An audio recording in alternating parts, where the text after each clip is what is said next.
La semana pasada se expuso el versículo 6 y 7 y hoy vamos a leer desde el versículo 8 al 12.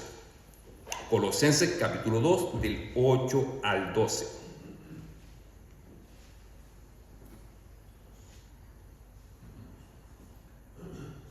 Colosenses 2 del 8 al 12. Voy a leer. Dice así: mirad que nadie os engañe por medio de filosofías y huecas sutilezas, según las tradiciones de los hombres, conforme a los rudimentos del mundo, y no según Cristo, porque en él habita corporalmente toda la plenitud de Dios, y vosotros estáis completos en él, que es la cabeza de todo principado y potestad. En él también fuisteis circuncidados con circuncisión no hecha a mano, al echar de vosotros el cuerpo pecaminoso carnal en la circuncisión de Cristo, sepultados con él en el bautismo, en el cual fuisteis también resucitados con él, mediante la fe en el poder de Dios que levantó de los muertos. Oremos. Dios Todopoderoso, te rogamos tu bendición. Reconocemos que somos insuficientes delante de ti, tanto para predicar como para comprender y aplicar tu palabra en nuestra vida. Por lo tanto, pedimos que tu Espíritu Santo nos socorra, nos ilumine en este momento, abra nuestras mentes y nuestros corazones para entender lo que tu palabra nos quiere comunicar. Te lo pido, Padre, en el nombre de nuestro Señor Jesucristo. Amén. Hermanos, yo sé que ustedes están muy enterados que la gente en general, hablo de las personas de fuera de la iglesia, sienten generalmente una aversión hacia el Evangelio. Pero esto no significa que las personas no estén hambrientas de lo espiritual. Ciertamente las personas hoy en día están muy abiertas a creer en cualquier cosa que tilden de espiritual. Así como hay gente que es adicta a falsas espiritualidades, por ejemplo, leer los signos del zodiaco para ver qué me depara el futuro. Eso es una falsa espiritualidad. Hay gente que lee las cartas del tarot, una falsa espiritualidad. Hay gente que se ha hecho adicta a religiones orientales, de la India, religiones de este tipo de la India, de China, religiones falsas. Pero la gente está abierta, está dispuesta a interiorizar, a ver qué dice el Islam. El Islam es una religión que está creciendo mucho en el mundo, particularmente en Europa, está arrasando con Europa, el Islam. Así que la espiritualidad, hay otros que les gustan la espiritualidad de los pueblos indígenas de América, los pueblos prehispánicos, y dicen, no, es que los indígenas creían en esto, creían en la Pachamama, en tal cosa, y la gente va tras eso. El budismo, las religiones orientales, es decir, la gente sí está hambrienta de lo espiritual. Rechazan el Evangelio de Cristo, pero no significa que no estén hambrienta de lo espiritual. Ahora decimos, sí, hoy en día la sociedad es así. Pero ¿será que era muy diferente en los tiempos del apóstol Pablo en el siglo I cuando escribió esta carta a los colosenses? La verdad es que no es tan diferente. Porque la época va cambiando, la tecnología va avanzando, la ciencia va avanzando, sin embargo, la naturaleza humana sigue siendo la misma. Así que esa búsqueda de lo espiritual que está presente hoy en día por caminos equivocados, también estaba presente en la época del apóstol Pablo. Lo terrible es que se estaba dando no solamente en la sociedad en general, sino que dentro de la iglesia de Colosas había una perversión del Evangelio. Se habían introducido falsas enseñanzas dentro de la iglesia de Colosas. Así vamos a ver cuando vamos avanzando en el texto en la semana siguiente, cómo se introdujo un culto a los ángeles, un celo por las fiestas antiguas, por las tradiciones antiguas de celebrar fiestas judías, de lunas nuevas y días de reposo, dice Pablo, pero eso lo vamos a entrar en detalle en semanas posteriores. Pero se lo menciono para que ustedes entiendan que esa hambre por lo espiritual más allá de Cristo estaba lamentablemente presente en la iglesia de Colosas. Entonces Pablo escribe esta carta para corregir esas situaciones que estaban ocurriendo en Colosas. Y como los problemas que estaban ocurriendo en Colosas también se dan en nuestros tiempos, Por lo tanto, la palabra de Dios es muy pertinente para nosotros hoy en día. El mensaje de la Biblia es plenamente actualizado. No es solamente para personas que vivieron hace 2000 años, es para nosotros y será para todas las generaciones que hayan sobre la tierra. La palabra de Dios siempre tendrá un mensaje para nosotros. Y miren lo que dice Pablo acá. Mirad que nadie os engañe. Es decir, tengan mucho cuidado, que nadie los engañe por medio de filosofías y huecas sutilezas. Aquí necesito aclarar algo. Pablo no se está oponiendo al estudio de la filosofía.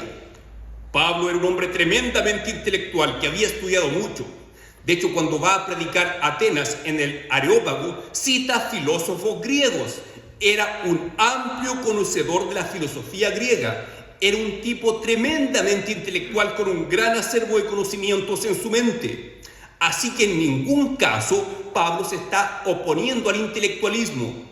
Él mismo era un intelectual. Así que no hay que entender esto como que sea malo o sea pecado estudiar filosofía. No es a eso lo que apunta el texto. ¿A qué se refiere entonces Pablo con estas filosofías y huecas sutilezas según tradiciones de los hombres, conforme a los rudimentos del mundo y no según Cristo? Con esta expresión, huecas y filosofías, Pablo se está refiriendo al sistema de enseñanza falso que había entrado a la iglesia de Colosas. ¿En qué consiste este sistema falso de enseñanza? Consiste justamente en buscar una falsa espiritualidad, es decir, más allá de lo que Cristo da. Muchas personas tenían una fascinación hacia lo sobrenatural al punto que adoraban a los ángeles, decían que veían ángeles y los adoraban. Es decir, un hambre por lo sobrenatural. Hay personas que están sedientas de hablar del tema de los demonios, del mundo de los demonios. Pero la Biblia no nos enseña eso. La Biblia no nos enseña que estemos hambrientos de aprender sobre posesiones demoníacas ni nada de eso. La Biblia sí pone énfasis en las enseñanzas de origen demoníaco, cómo afectan a la iglesia. Y había otra forma de manifestarse esta filosofía hueca que habla Pablo, que es el amor excesivo a las tradiciones antiguas que tenían ellos como judíos, porque gran parte de los hermanos de Colosas tenían un trasfondo judío. Eso también puede ocurrir.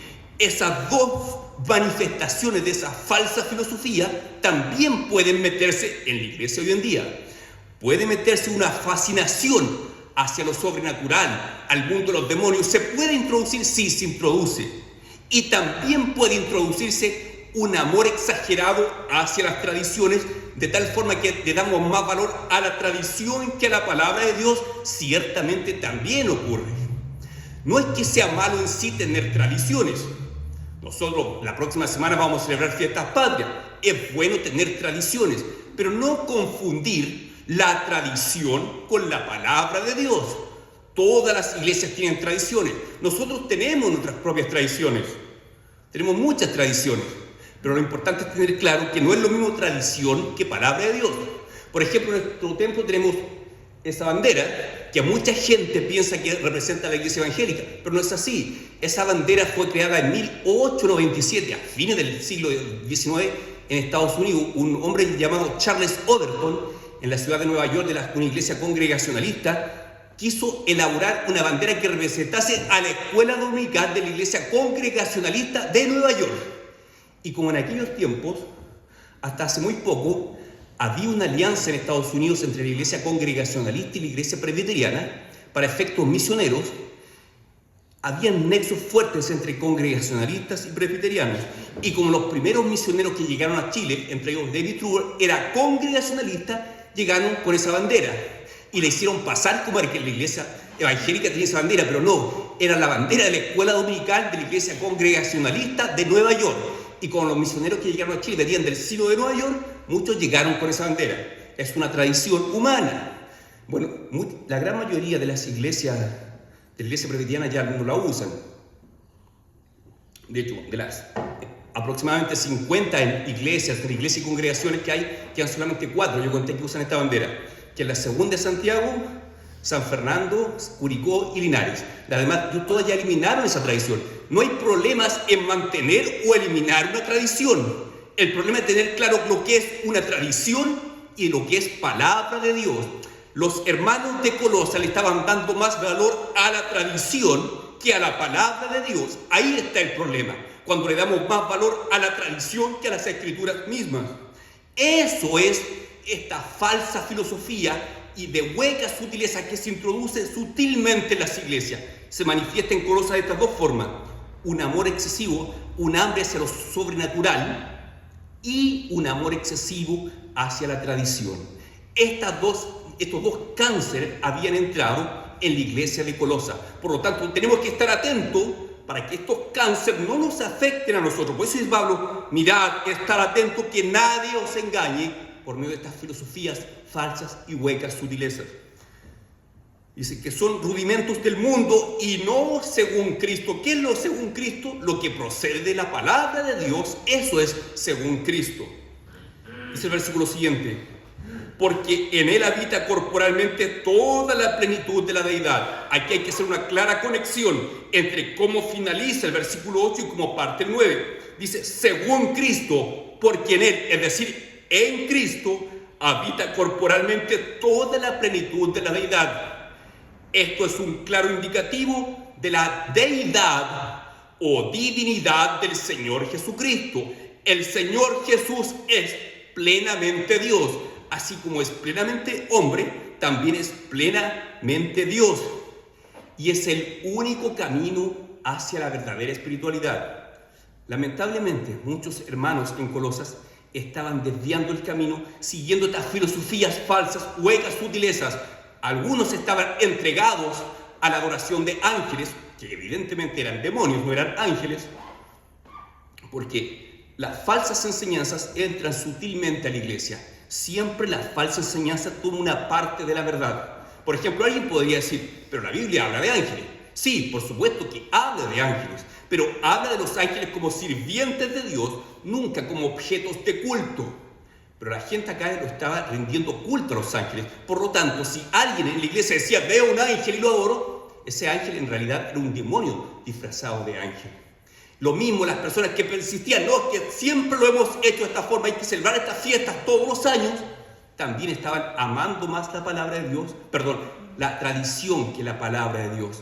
Ahora entendemos mejor cuando el Señor Jesucristo reprende a los fariseos, le dice, hipócritas, ustedes enseñan la tradición como si fuese mandamiento de Dios. Entonces tengamos cuidado de no caer en esa hipocresía, en ese engaño, de darle valor a la tradición más que a las escrituras mismas, que es la palabra de Dios. Y en Cristo está, dice, toda la plenitud, habita corporalmente toda la plenitud. Así que el camino para llegar a Dios, para la verdadera espiritualidad, no es ni la fascinación por lo sobrenatural, ni tampoco el amor a la tradición. Ambas son filosofías huecas, vanas. El verdadero camino espiritual está centrado en Jesucristo. El Señor Jesucristo lo dijo, yo soy el camino, la verdad y la vida. Nadie viene al Padre si no es por mí. Nadie llega a Dios por medio de la tradición, ni tampoco por este super espiritualismo. El camino verdadero es Cristo. Si tu vida está centrada en Cristo, entonces estás en el camino correcto. Si tú quieres buscar a Dios, conocer mejor a Dios, tienes que orar mucho, como hablábamos en la mañana de la escuela dominical, y pedir que el Espíritu Santo te guíe, porque la labor del Espíritu Santo es glorificar a Cristo. Juan capítulo 16, el Señor Jesucristo dijo, Él me glorificará, porque tomará de lo mío y os lo hará saber. Es decir, la función del Espíritu Santo no es llamar la atención hacia Él mismo, sino que guiarte hacia Cristo, para llenarte, para que tú puedas glorificar a Cristo por medio de tu vida. Así que si tú clamas al Señor, que Él te guía a vivir una auténtica espiritualidad, la obra del Espíritu Santo en ti va a ser conducirte al Señor Jesucristo. ¿Vas a buscar más a Cristo por medio de las Escrituras? Por supuesto que sí. ¿Y lo vas a encontrar? Claro que lo vas a encontrar, porque lo estás haciendo de la forma correcta por medio de las Escrituras. ¿Qué es el versículo siguiente? Y vosotros estáis completos en Él, que es la cabeza de todo principado y potestad. En Cristo y solamente en Cristo estamos completos. No necesitamos buscar experiencias espirituales más allá de las Escrituras, como está ocurriendo en Colosas. Tú céntrate en Cristo. En Cristo tú estás completo, tú estás pleno, tú estás lleno en Cristo. Tu satisfacción espiritual y absoluta la encuentras solamente en Cristo. No en otra fuente, no en la tradición, sino que en la persona misma de Jesucristo. Por eso el Señor Jesucristo dijo, todas las Escrituras dan testimonio de mí. Cuando el Señor le cita las Escrituras a estos hombres, a Pedro y Cloas, que se encontraron con el Cristo resucitado en el camino a Maús, les dijo, es necesario que se cumpliese todo lo que está escrito de mí, en la ley de Moisés, en los profetas y en los salmos.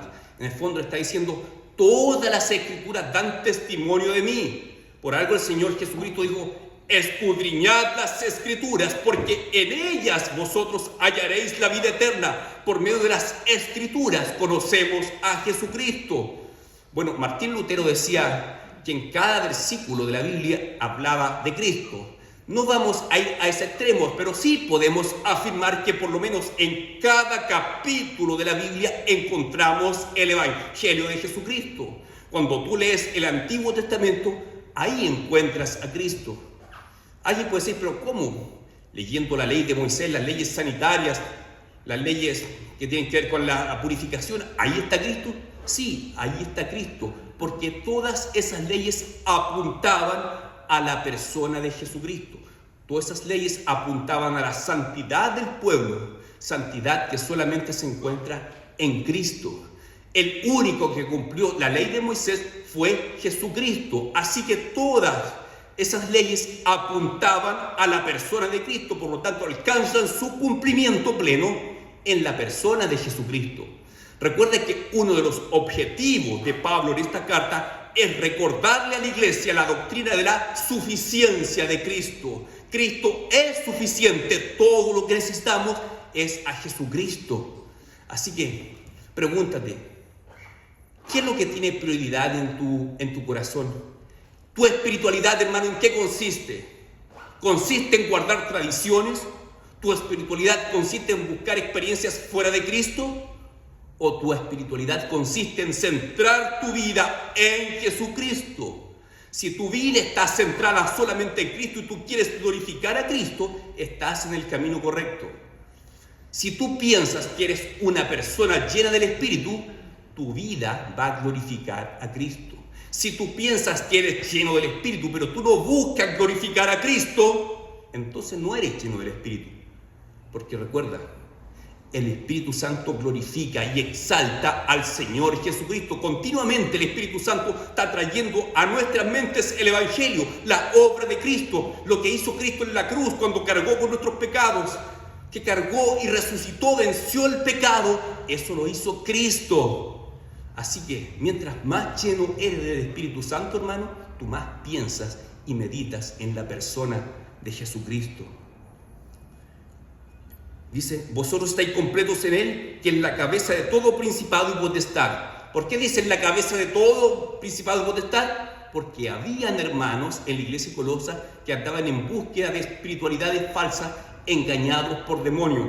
Pero Pablo dice, Cristo está sobre todo potestad, sobre todo principado, sobre toda hueste espiritual, está Cristo.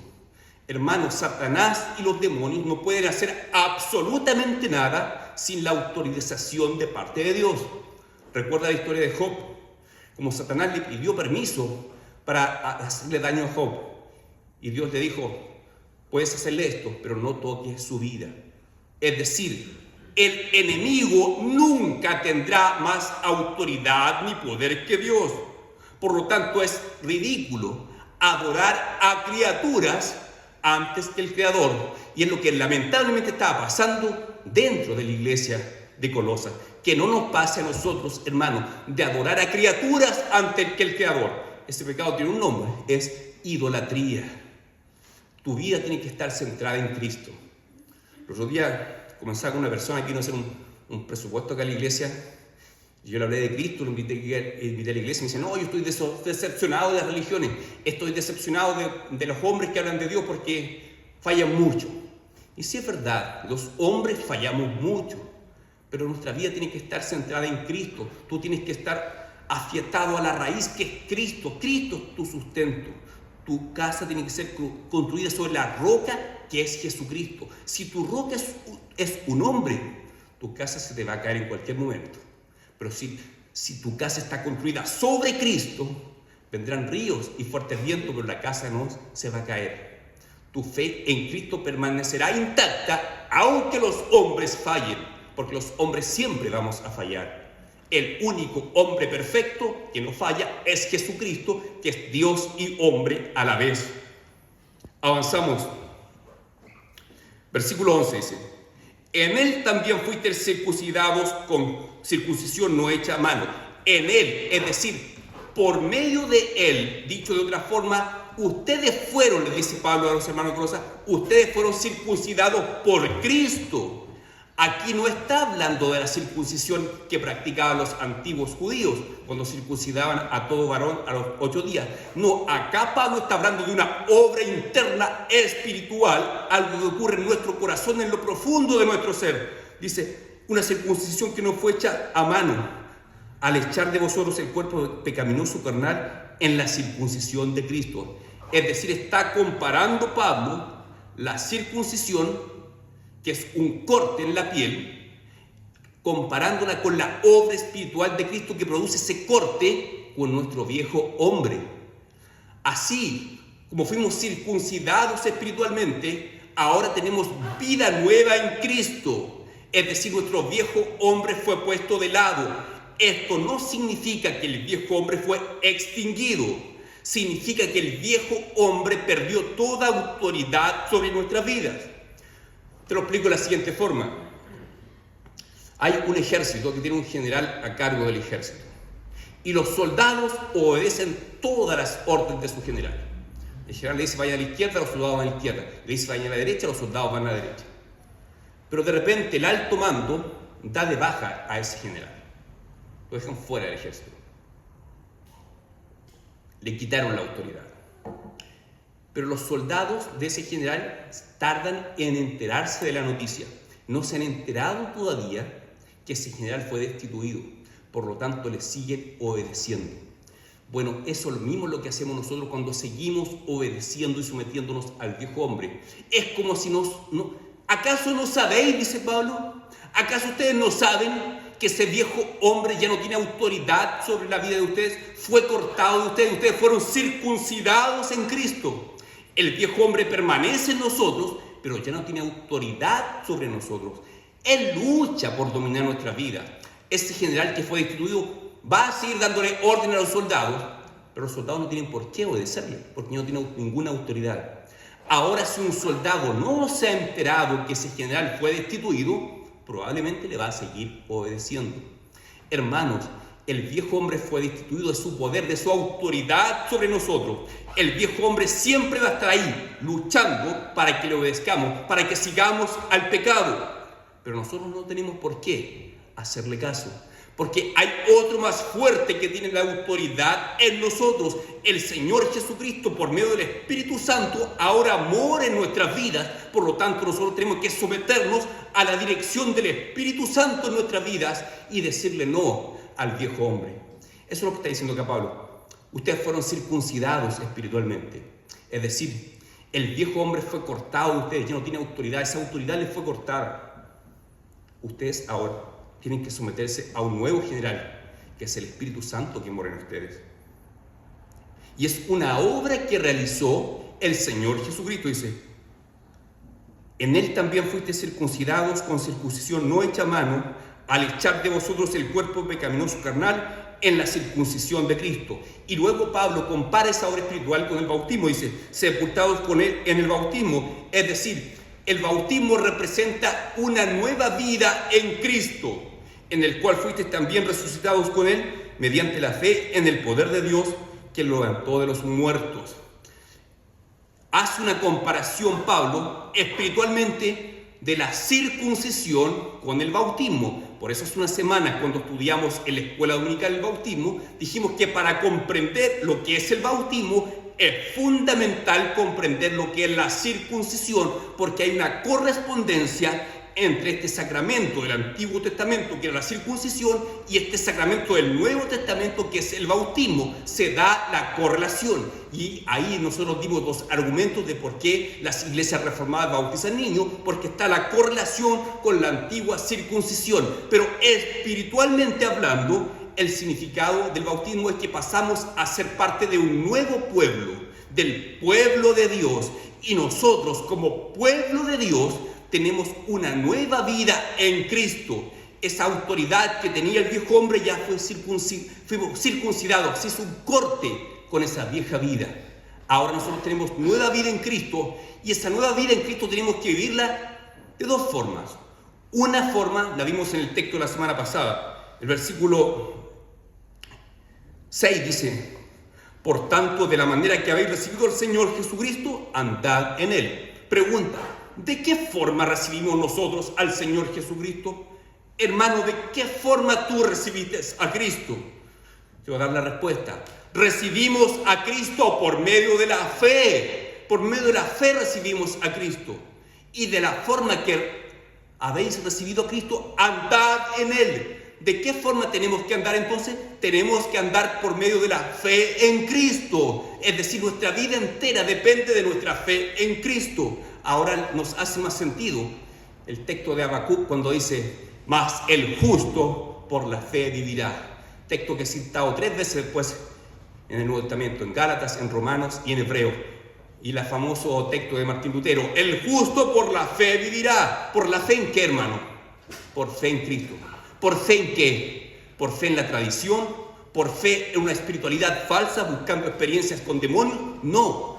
Tu vida depende de la fe en Jesucristo y únicamente de Cristo. Así que si tú has nacido de nuevo, tú tienes que vivir por la fe en Cristo. ¿Cómo es que tú soportas las pruebas de la vida? Por medio de la fe en Cristo. ¿Cómo tú combates el desánimo? Por medio de la fe en Cristo. ¿Cómo luchas contra el pecado? Por medio de la fe en Cristo, recordando lo que Cristo hizo por ti en la cruz y aplicándolo a tu vida día a día. Pero el texto agrega un elemento adicional a la fe en Cristo. Esto no se opone a la suficiencia de Cristo, sino que nos complementa. Dice: mediante la fe en el poder de Dios que levantó de los muertos. En Romanos capítulo 8 dice que el Señor Jesucristo fue levantado de la muerte por medio del poder del Espíritu Santo. Y por medio del poder de ese mismo Espíritu Santo, nosotros vivimos hoy en día. Es decir, vivimos por medio de la fe en Jesucristo y vivimos dependiendo del poder del Espíritu Santo.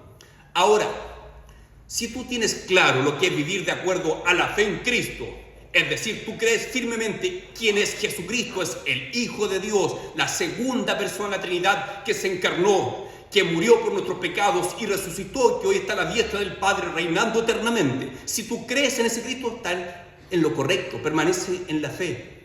Pero ¿de qué forma vives en la fe del poder de la resurrección, del poder del Espíritu Santo? Ahí tenemos que nosotros jugar una parte activa. ¿En qué sentido? Activa en cierta forma. ¿De qué forma yo muestro mi necesidad del poder de Dios?